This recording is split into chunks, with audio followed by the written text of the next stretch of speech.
Let's talk about student success in higher education.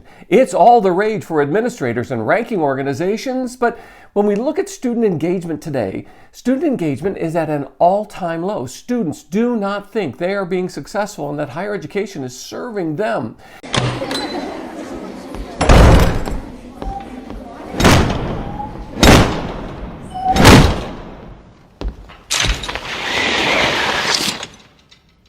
Turn to page 394. And this is hitting higher education hard, except for those of us who are on the teaching side of the equation. We seem to be oblivious to it. We look back at our experience in higher education, college and grad school, when we obsessed about it and we loved it and we engaged in it and we made charts and schedules of all of our work and we took notes and we underlined things. And we didn't realize that everyone around us, 99 other people in the room, were laughing behind our backs and sometimes right to our faces. Oh! Thank you, Mr. Malfoy. That is the second time you've spoken out of turn, Miss Granger. Are you incapable of restraining yourself, or do you take pride in being an insufferable know-it-all? He's got a point, you know. Look, we have to admit that when we were students and grad students, we were freaks. That's what made us good at being students and grad students. When most people around us were laughing at us, we were loving it, and it fed our need, and our needs fed on what grad student education, well, what it was like. But now we're on the other side of the equation, and we've become teachers, and we cannot expect students today, all of our students, any of our students, to be the freaks we were in higher education. So how can we help students succeed today, to excel as students, and to help raise our student evaluation scores? Here's one thing I do. The very first assignment I give in one of my courses is essentially a freebie. Yes, I don't tell them on the course it's a pass-fail. I don't tell them in the syllabus that all you have to do is get this and you'll get an A in the course in this assignment. But that's exactly what they get to do.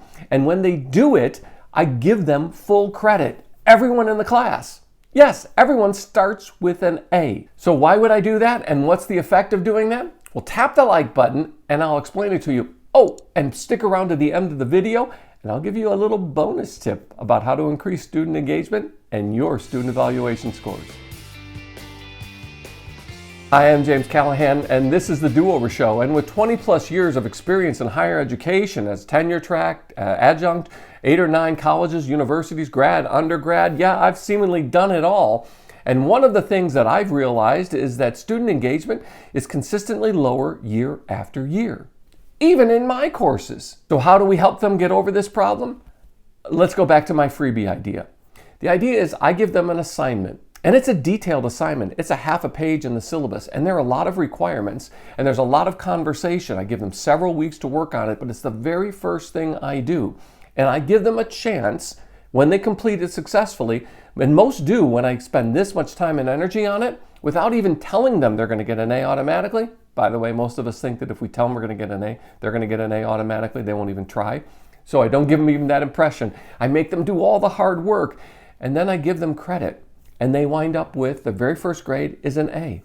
And then I tell them, you've got an A in this course.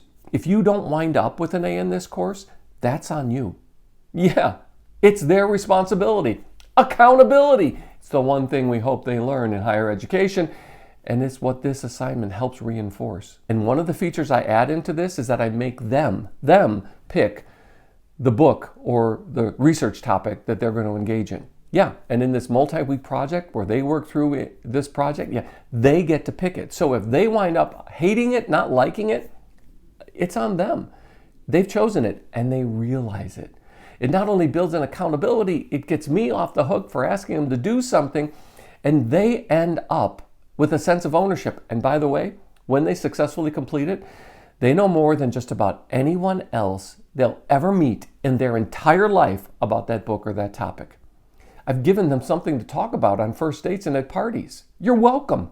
Now, the one thing just about every type of college professor today, whether tenure track or whether just a lowly adjunct coming in to teach the majority of classes in higher education, the one thing we are accountable for more than ever today is student satisfaction, which is reflected then not only in the ratings of the university or college, but it's also reflected on our student evaluations, which are becoming more and more important.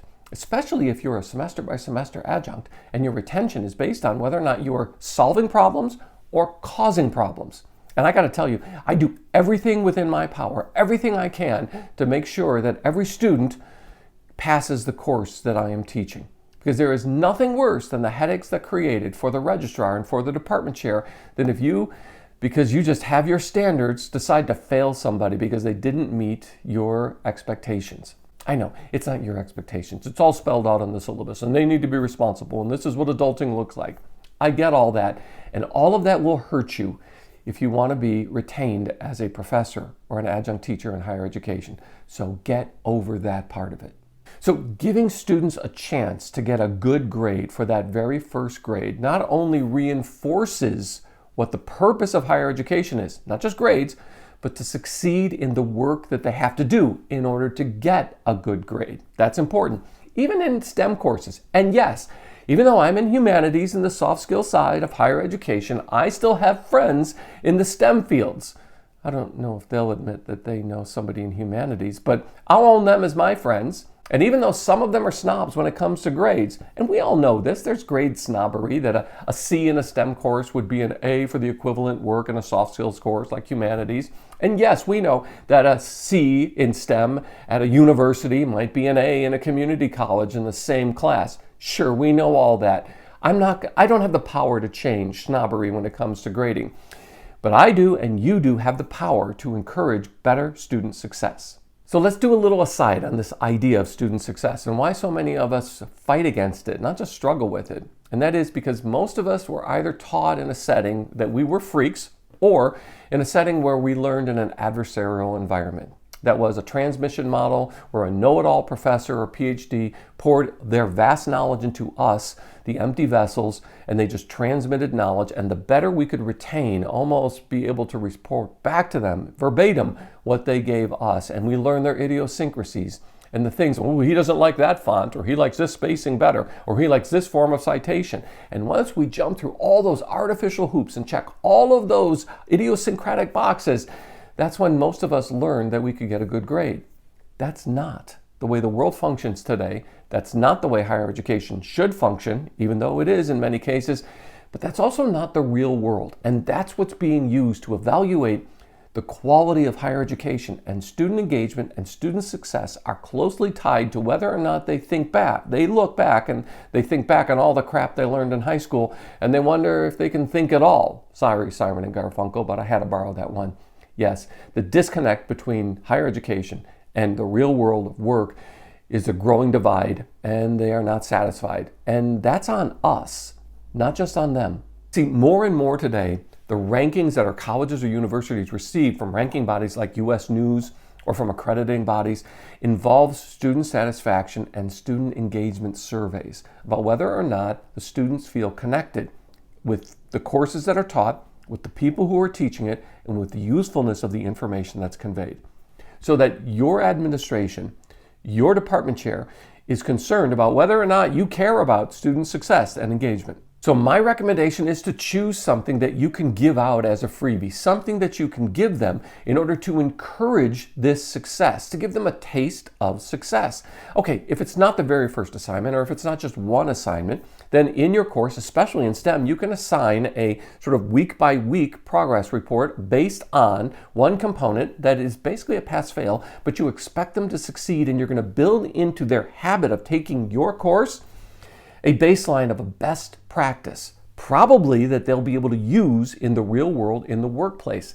And here's the crucial part, and you're going to tell them about it and remind them about it every single week.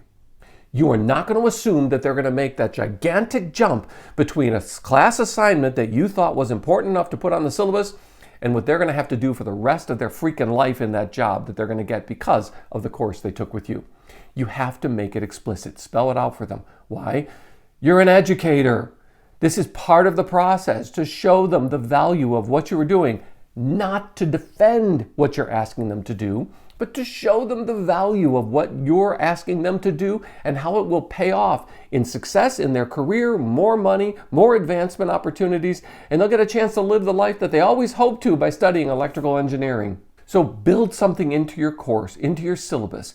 Make it explicit. Rehearse it for them over and over again. Show them what success looks like. Give them an example. Here's what a good result on this project looks like. And actually show it to them. Yes, some of them will copy it. So what? They've done something. At least they've successfully copied something. And as you do this, as you remind them about it, you'll give them a chance to see that you're on their side. I don't care if anybody else does it, but if you do it, you're going to be the one who's actually got their back. You're their advocate. You're in their corner. Pick your metaphor. Oh, and that bonus tip I promised you? Every other week in my class, 15, 16 weeks, I go over the requirements in the syllabus. Not the course description, not the academic integrity policy, not the learning center contact information, but the syllabus, the schedule itself, the course schedule, and the assignments, and as they're coming up. Now, most students will look at you in the 4th, 6th, 8th week of the course, and they'll say, "What? That's due? I didn't know about that."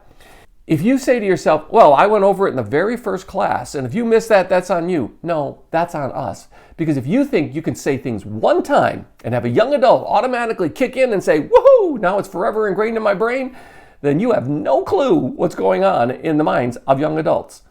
Quite frankly, many of us don't want to know what's going on in their minds. But one time is not enough. So rehearse the syllabus and requirements over and over again. Remind them, 2 weeks from now, this is due. You should start working on this. You should find these books. You should start your research. Give them an idea about what progress looks like. They'll all be surprised. They'll be grateful.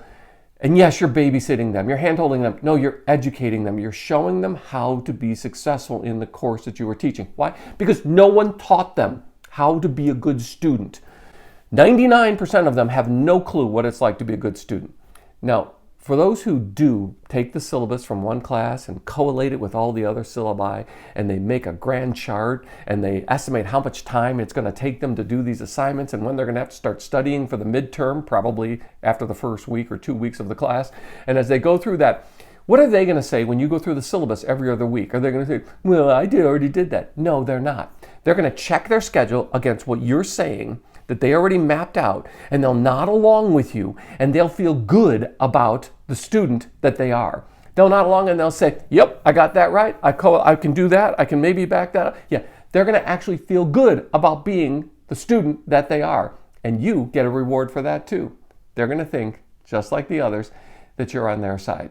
So there it is. Couple tips. One big one that can really help you succeed. Increase your student evaluation. Increase student engagement. Are you going to try it? Or are you going to try a version of it yourself? And if you are, why don't you drop it down in the comments, because we need more ideas. Because our success as teachers in higher education is tied to student success more than ever. So let's help each other out. Drop in those ideas and see how we can improve our lot as higher educators and their life as students. Hey, and thanks for being part of the Do Over Show. Please, could you tap the like button? Because it really does help. And while you're down there, subscribe, ring the notifications bell so you don't miss the next episode. I'm so glad you found me, and I found you. Thanks.